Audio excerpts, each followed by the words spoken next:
तो कुछ लोग होते हैं उनके अंदर जो आत्मा होती है और आ जाती है, तो ये कैसे आ जाती है उनके अंदर? एक्चुअली जो दुष्ट आत्मा का जो कंसेप्ट है, जैसे हम भूत प्रेत भी कहते हैं, जो दुष्ट आत्माएं हैं, जब शैतान, जैसे हम जिसकी बात कर रहे हैं लूसीफर, जब वो स्वर्ग से परमेश्वर से निकाल दिया, वो गिराया गया, उसके साथ जितने लोगों ने विद्रोह किया, जितनी आत्माओं ने विद्रोह किया, वही इस धरती पर दुष्ट आत्माओं के रूप में। एंजल्स थे।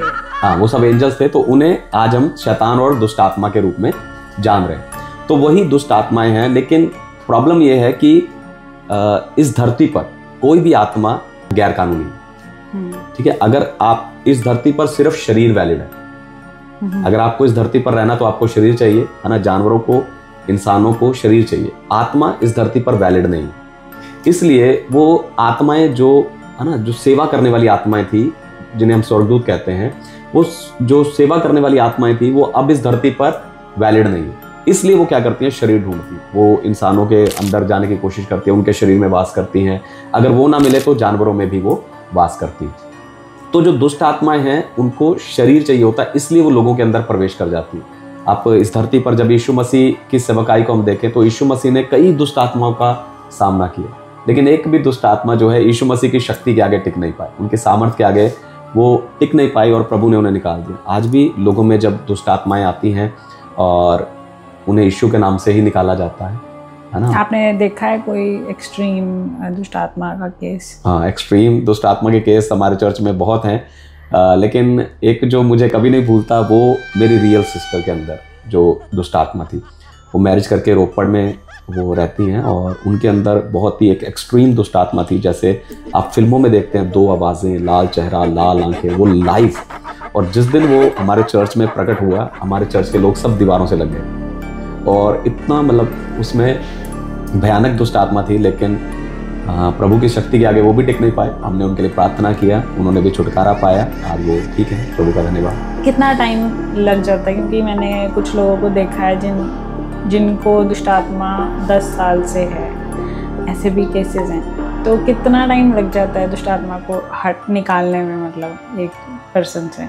दुष्ट आत्मा को निकालने में समय नहीं लगता। जैसे हमने किसी के लिए प्रार्थना किया, उसमें से दुष्ट आत्मा निकाला, तो दुष्ट आत्मा तो उसी समय चला जाता है, लेकिन क्या होता है, उसका जो प्रभाव होता है वो लोगों पर बना रहता है। वो प्रभाव इन द सेंस कि उनके माइंडसेट पर उन्हें लगता है फिर से वो हो गया, मुझे फिर से वैसी घबराहट हो रही है, मुझे फिर से शिवरिंग हो रही है ना, जो उन्हें फील होता है, वो जो प्रभाव है वो उनके अंदर से जाता नहीं, वो धीरे धीरे जाता है।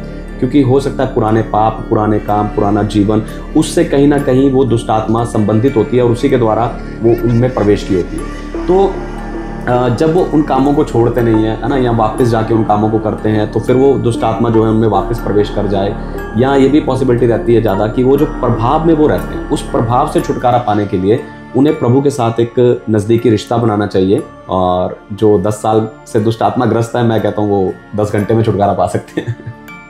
हाँ, क्योंकि मैंने एक एग्जाम्पल हमारे चर्च में दिया था पास्टर जी ने, कि अगर आप चोटी आ गए, उसमें आप अगर कुछ पॉइजन है तो वो उतनी जल्दी ख़त्म नहीं होगा, लेकिन अगर बड़ी आ गए तो उसमें कुछ भी आ रहा है वो सब जल जाता है उसमें। तो अगर परमेश्वर के साथ आपका कनेक्शन बहुत स्ट्रांग है, तो वहाँ पे कोई दुष्ट आत्मा, कोई भी आत्मा, कोई भूत स्टे नहीं कर सकता, उसके लिए अनकंफर्टेबल हो जाएगा। हाँ जी। तो लेकिन फिर भी हम जैसे बाइबल में पढ़ते हैं, तो यीशु मसीह जब दुष्ट आत्मा को निकालते थे तो वो जस्ट एक बार बोलते थे, और एक व्यक्ति में तो 5000 दुष्ट आत्माएं थी, वो भी विद इन सेकेंड्स निकल गई। पर अब हम कई बार चर्चेस में देखते हैं कि 1-2 घंटा भी लग जाता है दुष्ट आत्मा को निकालते। तो इसका कोई रीज़न है? रीज़न इसका यही है कि उन लोगों का जो समर्पण है ना, वो नहीं है। तो वो समर्पण होना चाहिए। अगर वो समर्पण है, हम जिस व्यक्ति की बात कर रहे हैं जिसमें दुष्ट आत्मा की सेना थी, और प्रभु यीशु मसीह उस एक व्यक्ति को छुड़ाने के लिए, है ना, नाव में एक लंबा सफ़र तय करके सिर्फ उस एक व्यक्ति को छुड़ाने गए, और सीधा कब्रों में गए, उस व्यक्ति को छुड़ाया, और वहीं से वो वापस भी आ गए।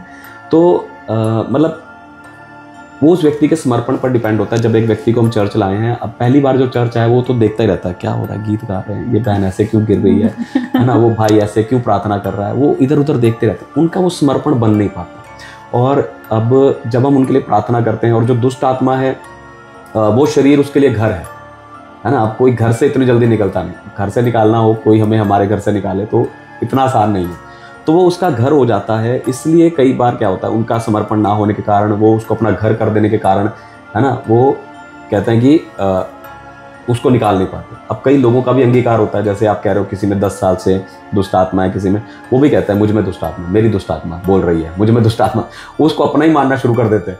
तो जब उन्होंने उसको अपना ही मानना शुरू कर दिया, उसको अपनी ज़िंदगी का अपना जो ये घर ही उसको दे दिया, तो फिर उसका थोड़ा होल्ड हो जाता है। आती ही क्यों है किसी के अंदर दुष्ट आत्मा?